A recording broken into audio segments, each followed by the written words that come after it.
माधवपुर गांव में एक किसान और उसकी पत्नी गंगा खुशी खुशी रहते थे।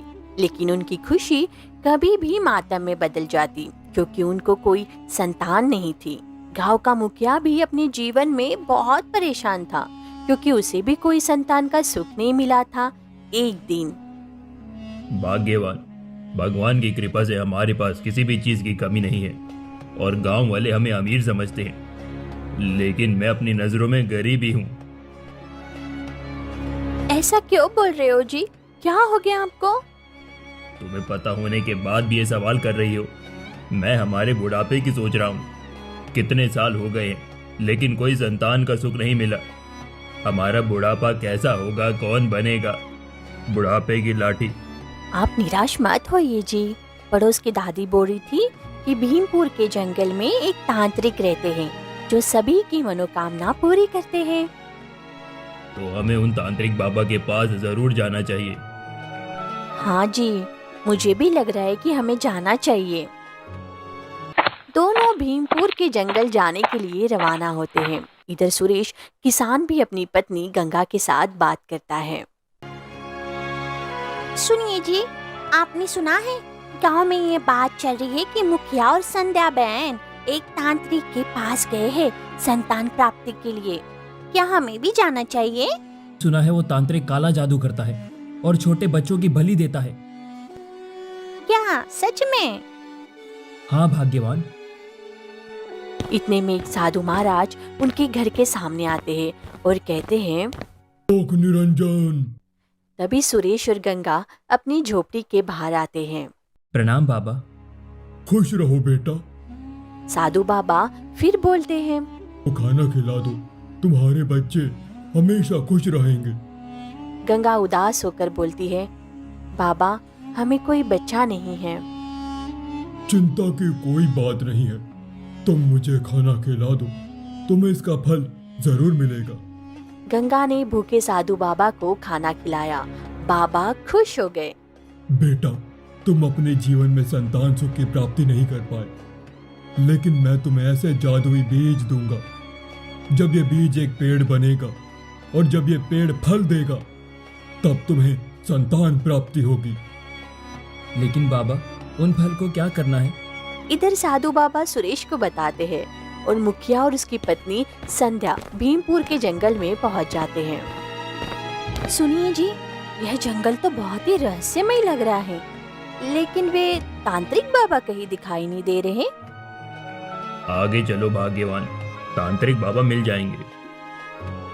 कुछ दूर जाने के बाद तांत्रिक एक पेड़ के नीचे हवन कर रहा था। तभी दोनों तांत्रिक के पास पहुंचते हैं। प्रणाम तांत्रिक बाबा। ठहरो, तुम कौन हो और इस जंगल में क्या कर रहे हो? बाबा, मैं माधवपुर गांव का मुखिया हूँ। मुझे कोई संतान नहीं है। हम दोनों पति पत्नी संतान प्राप्ति का आशीर्वाद मांगने आए हैं। संतान प्राप्ति? हाँ तांत्रिक बाबा। तभी तांत्रिक बलि का सोचता है। मुखिया के शिशु की बलि देकर मैं अपने गुरु मायावी कालनेश तांत्रिक को जगाकर शक्तियां अर्जित करूंगा। क्या हुआ बाबा? कुछ नहीं बेटा, मैं तुम्हें एक जादुई फल दूंगा। तुम अपनी पत्नी को खिला देना। कुछ ही महीनों में तुम्हें संतान की प्राप्ति होगी। क्या बाबा? बाबा की जय हो। तांत्रिक ने एक अभिमंत्रित सेब दिया और दोनों अपने गांव लौट आए। दूसरे दिन सुरेश किसान ने झोली से 3 छोटे बीज निकाले और उन्हें आंगन में बो दिया। भाग्यवान, ये बीज तो कुछ ही महीनों में पेड़ में बदल जाएंगे और तुम इस जादुई पेड़ के फल को खाकर बहुत ही जल्द गर्भवती होकर बच्चे को जन्म दोगी। हाँ जी। इधर मुखिया अपने घर में कहता है, भाग्यवान, तांत्रिक बाबा ने जो अभिमंत्रित सेब दिया था उसे तुम खा लो। इससे कुछ ही महीनों में तुम बच्चे को जन्म दोगी। संध्या ने सेब खा लिया। उधर गंगा भी पेड़ के बड़े होने का समय देख रही थी। ऐसे ही 5 दिन बीत गए। अब जादुई पेड़ बड़ा हो चुका था, जिसमें 3 सेब के फल आए थे। सुनिए जी, देखिए पेड़ पे 3 सेब आए हैं, इन्हें तोड़ दो। सुरेश ने अपनी पत्नी को जादुई फल खिला दिए। करीब 8 महीने बाद किसान की पत्नी गंगा और मुखिया की पत्नी गर्भवती होती हैं। भाग्यवान, देखो हमारा सपना पूरा होने जा रहा है। हाँ जी, सब साधु बाबा की कृपा है।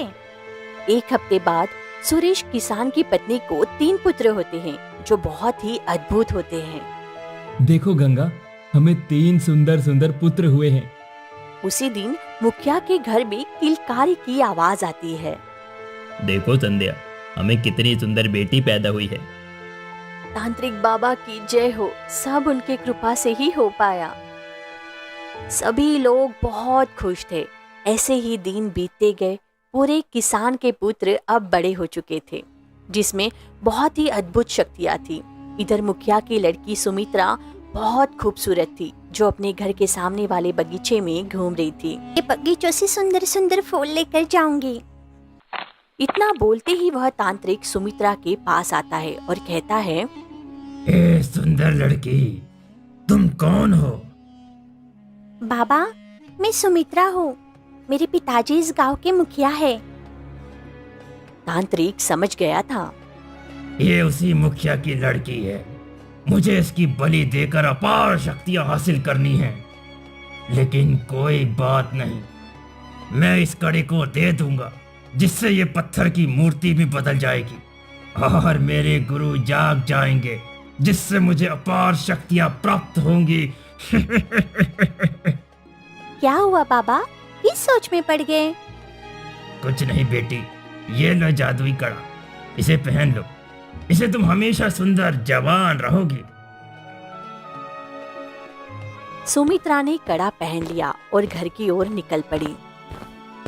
मैं माँ को जाकर इस कड़े के बारे में बताऊंगी। लेकिन सुमित्रा को पता नहीं था कि यह कड़ा उसके जीवन को बर्बाद कर देगा। सुमित्रा घर पहुंचती है और अपनी माँ से कहती है, माँ देखो, मुझे यह क्या मिला?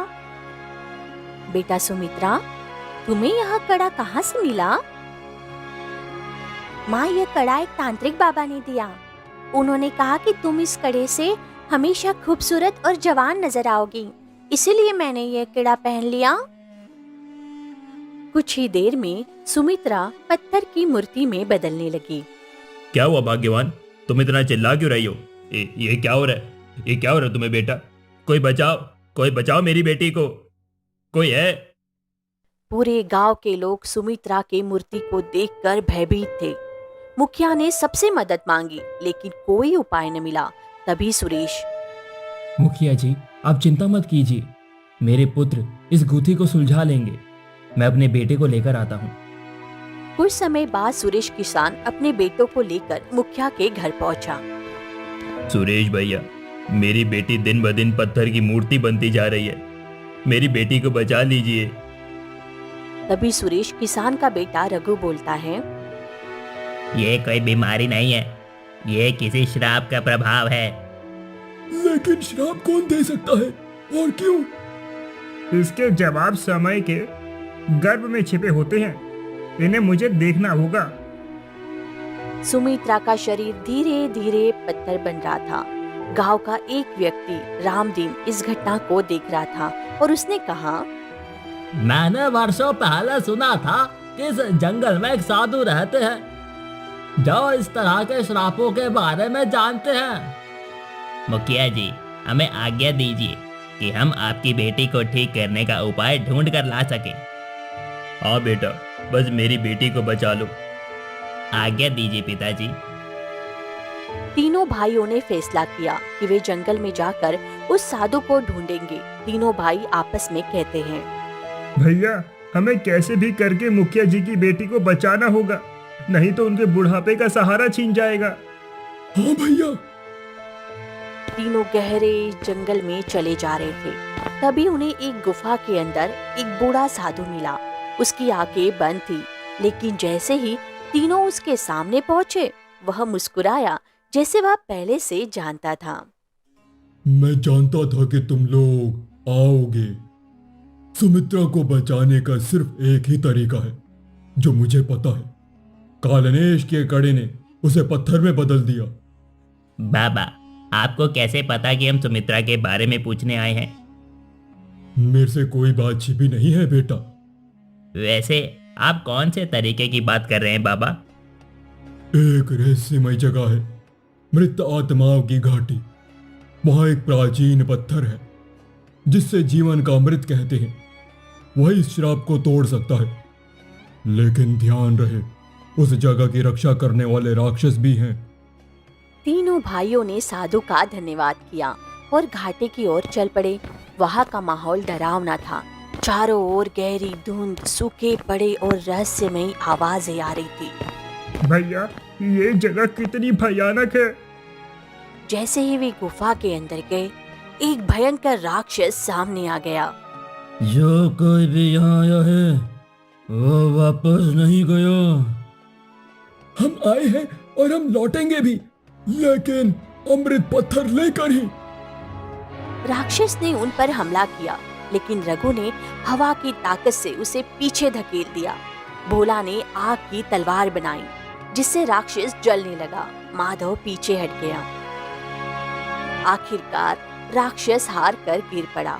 तीनों भाइयों ने अमृत पत्थर उठाया और गांव की ओर भागे। माधव भैया, हमें जल्दी गांव पहुंचना होगा, नहीं तो बहुत देर हो जाएगी। हाँ रघु भैया। गांव में सुमित्रा का शरीर लगभग पूरा पत्थर बन चुका था। तीनों भाइयों ने जैसे ही अमृत पत्थर सुमित्रा के माथे पर रखा, अचानक पूरा वातावरण गहरे अंधेरे में बदल गया। गांव के लोग डर गए। ये क्या हो रहा है? शराब तो टूटना चाहिए था, लेकिन ये क्या हो रहा है? सुमित्रा की आंखें हल्की नीली हो गई। साधु उसी समय गांव पहुंचे, लेकिन उनकी आंखों में चिंता थी। तुम लोगों ने राक्षस को हराकर अमृत पत्थर तो हासिल कर लिया, लेकिन क्या तुम जानते हो कि तुमने किस शक्ति को छेड़ा है? तीनों भाई एक दूसरे की ओर देखने लगे। आपका मतलब क्या है साधु बाबा? मृत आत्माओं की घाटी में जो राक्षस था वो असल में श्राप का राक्षस था। तुमने उसे हराकर अमृत पत्थर तो ले लिया, लेकिन श्राप पूरी तरह खत्म नहीं हुआ, क्योंकि तांत्रिक ने कालनेश का कड़ा सुमित्रा को पहना दिया है। इसीलिए अमृत पत्थर काम नहीं कर रहा है। अब सबकी नजर सुमित्रा पर थी। सुमित्रा, तुम ठीक हो जाओगी। हम तुम्हें किसी भी हाल में ठीक करके रहेंगे। ये क्या हो रहा है? अब सबकी नजर सुमित्रा पर थी। तभी गांव का वही बूढ़ा आदमी रामदीन धीरे धीरे साधु के पास आया और बोला, महात्मा, मुझे लगता है कि ये सब गांव के पुराने मंदिर से जुड़ा हुआ है। साधु ने उसकी ओर देखा और पूछा, कौन सा मंदिर? गांव के बाहर जो पुराना मंदिर है, जो बरसों से बंद पड़ा है। लोग कहते हैं कि वहां कोई भयानक तांत्रिक कालनेश को कैद किया हुआ था। अब सभी के चेहरों पर डर साफ झलक रहा था। गांव के लोग डर से पीछे हटने लगे। ये कौन है? साधु ने आंखें बंद की, कुछ मंत्र बुदबुदाया और फिर गहरी सांस लेते हुए बोले, ये कोई आम तांत्रिक नहीं था। ये वो शक्ति थी जिसने अपने कड़े को श्राप दिया था। जो भी इस कड़े को पहनेगा वो पत्थर का बन जाएगा। लेकिन बाबा, ये कड़ा आया कहाँ से? ये कड़ा कालनेश तांत्रिक के शिष्य के पास था, जो तुम्हारी बेटी को दिया गया, क्योंकि ये तुम्हारी बेटी की बलि देना चाहता है ताकि असीम शक्तियां प्राप्त कर सके। हे भगवान, अब क्या होगा? ये काम रघु, माधव और भोला मिलकर करेंगे, तभी ये श्राप टूट सकता है। अब तो इन 3 युवकों पर ही आस है। अब तीनों भाइयों को गांव के पुराने मंदिर की ओर जाना है, जहां ये कालनेश वर्षों से कैद है। साधु ने जमीन पर एक त्रिकोणीय मंत्र रेखा बनाई और सबको पीछे हटने को कहा। असली रहस्य पुराने मंदिर में छिपा है। मगर उस मंदिर को तो वर्षों पहले बंद कर दिया गया था। वहां जाना खतरे से खाली नहीं है। हमें उस मंदिर के पास जाना होगा और हमें अपना गुप्त कार्य रात के 12 बजे करना होगा। जी साधु बाबा। साधु ने अपने कमंडल से कुछ भस्म निकाली, मंत्र पढ़कर उसी मंदिर की सीढ़ियों पर फेंका और तभी दरवाजा अपने आप खुल गया। सभी लोग आराम से चलो, अंदर अंधेरा नजर आ रहा है। अंदर अंधेरा था, लेकिन जैसे ही वे अंदर पहुंचे, मंदिर की टूटी हुई दीवारों पर जलती हुई आंखों वाले विचित्र चित्र दिखाई देने लगे। यह तस्वीरें तो कालनेश तांत्रिक की है। जैसे ही साधु ने तस्वीर को छुआ, अचानक मंदिर के अंदर की मूर्तियां हिलने लगी और हवा में एक गहरी आवाज गूंज उठी। आखिरकार तुम लोग यहाँ आ ही गए। सदियों पुराना श्राप का समय पूरा होने वाला है। तीनों भाई, अभी शक्ति का उपयोग मत करना। पहले ये जानना जरूरी है कि असली रहस्य क्या है। मंदिर की पीली धूल से ढकी हुई एक पुरानी किताब अपने आप हवा में उड़ गई और उसके पन्ने तेजी से पलटने लगे। इस किताब में क्या लिखा है? साधु ने किताब के अंतिम पन्ने को देखा और उनके चेहरे पर चिंता की लकीरें खींच गई। ये श्राप सिर्फ सुमित्रा का नहीं है, ये पूरे गांव का है। सुमित्रा तो बस शक्ति पाने का जरिया है। सबके चेहरे पर हैरानी फैल गई। क्या? मगर यह कैसे हो सकता है? साधु ने किताब को जमीन पर रखा और बोलना शुरू किया। सदियों पहले इस गांव में एक शक्तिशाली तांत्रिक कालनेश आया था। उसने गांव के लोगों से कहा था कि वो उन्हें अमिट समृद्धि और शक्ति देगा, लेकिन बदले में उसे एक नवजात कन्या की बलि चाहिए थी। तो क्या किसी ने उसकी मांग मान ली? नहीं, गांव वालों ने उसे अस्वीकार कर दिया और मिलकर उसे इस मंदिर में कैद कर दिया। लेकिन मरने से पहले उसने श्राप दिया कि जब भी इस गांव में कोई असाधारण कन्या जन्म लेगी, वो धीरे धीरे पत्थर की मूर्ति में बदल जाएगी और मैं फिर से जीवित हो उठूंगा। श्राप खत्म नहीं हुआ बाबा। सभी ने चौंक कर सुमित्रा की ओर देखा। साधु ने गहरी सांस ली और कहा, हाँ, ये श्राप खत्म नहीं हुआ। कालनेश की आत्मा अभी भी मुक्त नहीं हुई है और ये सुमित्रा के माध्यम से बाहर आना चाहती है। अब सबकी नजर मंदिर के पिछले हिस्से में गई, जहाँ एक बंद दरवाजा था जिस पर तांत्रिक कालनेश की तस्वीर बनी हुई थी। अब तुम्हारे तीनों की परीक्षा का समय आ चुका है। अगर ये आत्मा नहीं है तो फिर ये शक्ति सुमित्रा के अंदर क्यों बढ़ रही है और पत्थर में क्यों बदल रही है? क्योंकि ये श्राप उस कालनेश तांत्रिक की शक्ति से जुड़ा हुआ है। ये कोई भूतिया शक्ति नहीं है, बल्कि एक ऊर्जा का खेल है। ये सब कालनेश का शिष्य कर रहा है। साधु ने जमीन पर अपनी छड़ी से एक मंत्र चक्र बनाया और उसमें 3 अलग अलग दिशाओं की ओर इशारा किया।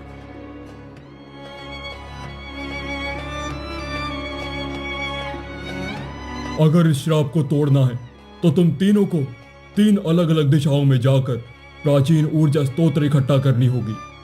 यह ऊर्जा ही कालनेश के श्रापित कड़े को तोड़ सकती है। जो आगे साधु महाराज, हम मुखिया जी की बेटी को बचाने के लिए कुछ भी करने के लिए तैयार हैं। ध्यान रहे, इन स्थानों पर जाने के बाद तुम तीनों को अपनी शक्तियों की असली परीक्षा देनी होगी। केवल सच्चे साहस और बलिदान से तुम ऊर्जा प्राप्त कर पाओगे। अब तीनों भाई अलग अलग दिशाओं में गए। रघु पूर्व दिशा में, जहाँ हवा का मंदिर था। भोला गया दक्षिण दिशा में, जहाँ अग्नि पर्वत है, और माधव उत्तर दिशा में, जहाँ अंधकार का सरोवर है। रघु तेज गति से दौड़ते हुए मंदिर से बाहर निकला और जंगल को पार करता हुआ पूर्व दिशा की ओर बढ़ा। कुछ घंटों के बाद उसे एक पुराना खंडरनुमा मंदिर दिखाई दिया, जिसके ऊपर गोलाकार पत्थर हवा में तैर रहे थे। ये कैसा चमत्कार है? ये पत्थर हवा में कैसे तैर रहा है? जैसे उसने प्रवेश किया, एक तेज झंझावत उठा और एक गहरी आवाज आई। अगर तुम हवा की शक्ति चाहते हो तो इसे खुद में डालना सीखो। अचानक मंदिर की छत गिरने लगी और रघु अपनी हवा नियंत्रित करने की शक्ति से उसे थाम रहा था। ये क्या हो रहा है? इतना भार! वह घुटनों के बल बैठ गया, लेकिन अपने अंदर की शक्ति को संतुलित करने की कोशिश करता रहा। अगर मुझे सुमित्रा को बचाना है तो मुझे हार नहीं माननी चाहिए। उसने अपनी शक्ति को और बढ़ाया और गिरती छत रुक गई। अचानक मंदिर के केंद्र में एक नीली रोशनी चमकी और एक ऊर्जा गेंद उसके हाथ में आ गई। उधर भोला, ये कैसी जगह है? मुझे संभल कर चलना होगा। भोला ने पर्वत की चढ़ाई शुरू की, जहाँ तक पहुँचने में तेज गर्म हवाओं और आग के गड्ढों से गुजरना पड़ा। जैसे ही वह शिखर पर पहुंचा, वहाँ एक विशालकाय जलते हुए द्वार थे। जो अग्नि को नियंत्रित करता है उसे स्वयं जलना पड़ता है। अचानक द्वार से आग की लपटें निकली और भोला को चारों ओर से घेर लिया। गर्मी इतनी तीव्र थी कि उसके शरीर पर जलन होने लगी। अगर मैं डर गया तो आग मुझे भस्म कर देगी। उसने अपनी आंखें बंद की और अपनी आग पर नियंत्रण करने की शक्ति को जागृत किया। धीरे धीरे वह अग्नि से घिरा हुआ था, ये क्या हो रहा है मुझे? लेकिन अब वह जलने के बजाय आग को आत्मसात कर रहा था। तभी अचानक पर्वत के ऊपर से एक लाल ऊर्जा पत्थर गिरा और भोला ने उसे पकड़ लिया। उधर उत्तर दिशा में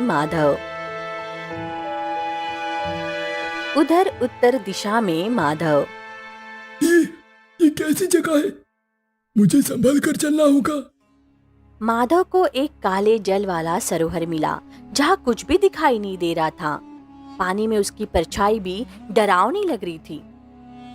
अंधेरा को जीतने वाला पहले अपने भय को हराए। डर को मिटाने का तरीका मुझे स्वीकार करना है। अंधकार मेरा दुश्मन नहीं, मेरा साथी है। जैसे ही उसने यह कहा, सरोवर में से एक काली चमकती हुई गेंद बाहर निकली और उसके हाथों में समा गई। तीनों भाई गांव में वापस लौट आए और सभी लोग मुखिया के घर में इंतजार कर रहे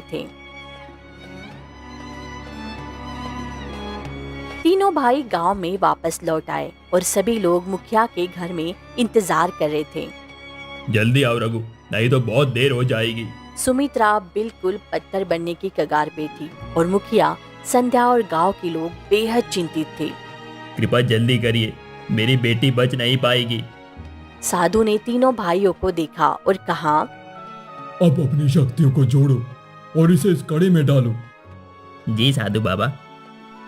जैसे ही तीनों भाइयों ने अपनी ऊर्जा गेंदों को उठाया और उन्हें उस कड़े में डाला, उधर तांत्रिक आग की लपटों में धू धू करके जलने लगा।